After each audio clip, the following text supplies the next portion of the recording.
Okay, welcome to part 8.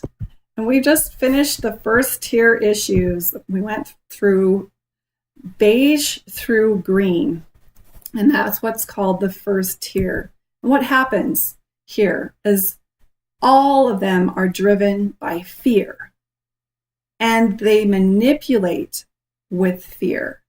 Let me give you an example. Green fears climate chaos and species loss. They're about conservation. They're about healing the planet. And because they're afraid of that, a lot of their things that they create, programs they create, are based in fear. Orange fears not leaving a legacy or having no value or not having enough money. So what they do is motivated in fear. Blue fears that if they don't believe, they will disappoint God and burn in hell. And those outside of their faith are in danger. So again, that's their fear. The red fears being dominated and having no power at all. Purple fears angering the gods and that evil will overpower them. And beige fears that they won't have what they need to survive. So all are driven by fear.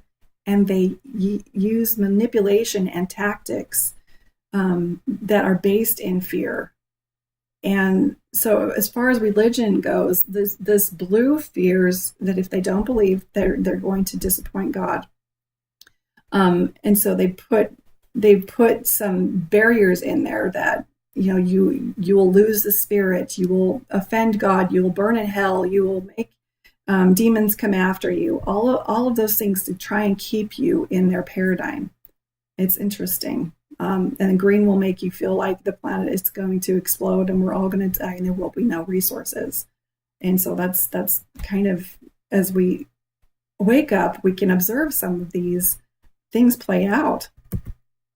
The number two approach, or the number two problem with this first tier is that they take a different approach to war. They each have a different approach to war. For example, beige isn't going to do any war because they just don't have the resources or the ability to do war. So we're going to start with purple. Purple sees war as something happening to them because they've displeased the gods.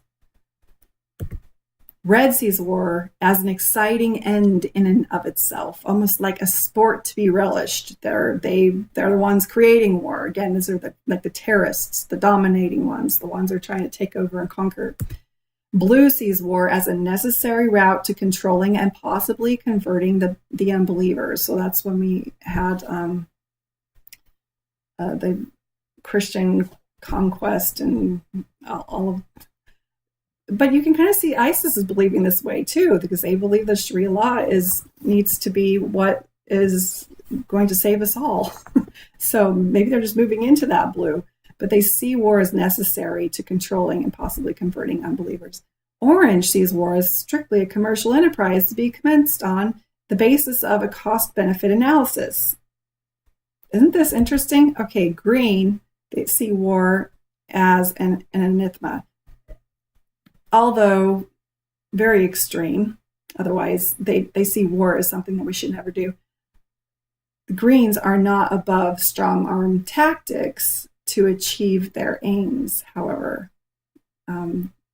They'll do certain things that seem pretty violent to get their point across. So the number 3 problem with the first tier group is that they loathe the other levels. They don't understand or appreciate the other levels. So example, green hates orange because they are destroying our resources. They hate blue because they're exclusive. They hate red because they hate authority and dominance and war. And they hate purple because they're educated in sciences and have no patience because they aren't educated in the sciences and they have no patience for magic. And they just ignore the beige. So orange hates green because they want everything for free. They make them feel guilty for seeing profit, and they're worried that they're going to make them have to pay for all of their luxuries. They won't let them continue their exploitation of resources. So they're angry at green. Orange hates blue because they try to control the thinking and they push in their morals onto other people and they make them feel guilty for seeking affluence and money.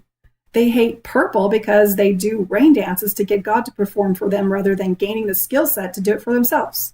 And they have no concern for beige other than to think that they need to get off their butt and get to work. Blue hates green because they ignore God's law, running around saving the planet without clothes on, drinking alcohol, having sex with everyone. They're more focused on the earth than God. No rote prescriptions for moral fortitude. They are reckless and selfish. Blue hates orange because they focus on money, the root of all evil. They spend more time at work than worshiping God. Their money needs to go to God according to the church, not their own pursuits. Blue hates red because they need order and civility, morals and purpose. Blue hates purple because of witchcraft, voodoo, and dangers of spiritual possession. Red hates everyone. They only want what they want, and everyone who disagrees with them needs to go to hell or be destroyed. Remember, the red are the warriors. Purple is still in a magical, superstitious state, believing the spirits are in control. They find all other behavior odd.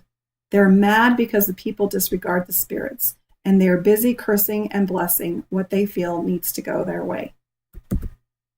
The beige is only concerned with their needs and survival. They cannot help themselves, so they depend on others to support them. I'm sure they would wish that the rest of us would get our act together so that they would feel secure and safe.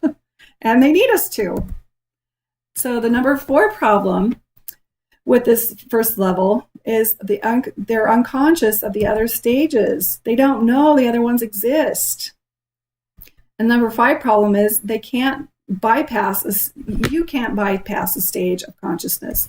Groups of people cannot bypass a stage of consciousness. They have to go through the process of evolution, and they'll keep returning and spiraling back to pick up the qualities and to release some of the baggage and the problems that those different levels of consciousness created.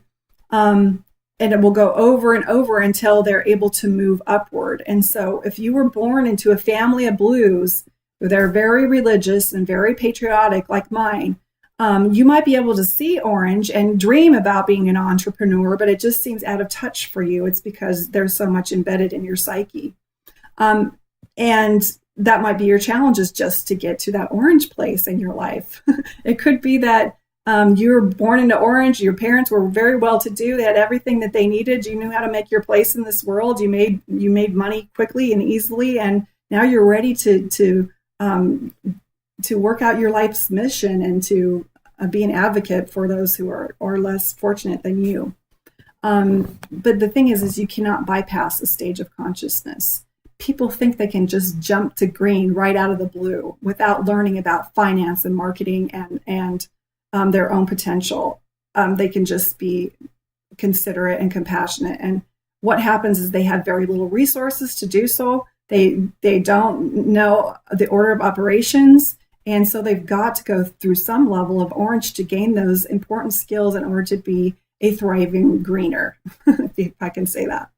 Those are the things that we have to understand. We have to go through those stages. So when we look at another person and we can see, oh man, that person is very blue, realize that they have no other choice than to be blue right now. They don't understand their blueness and they're trying to work it out.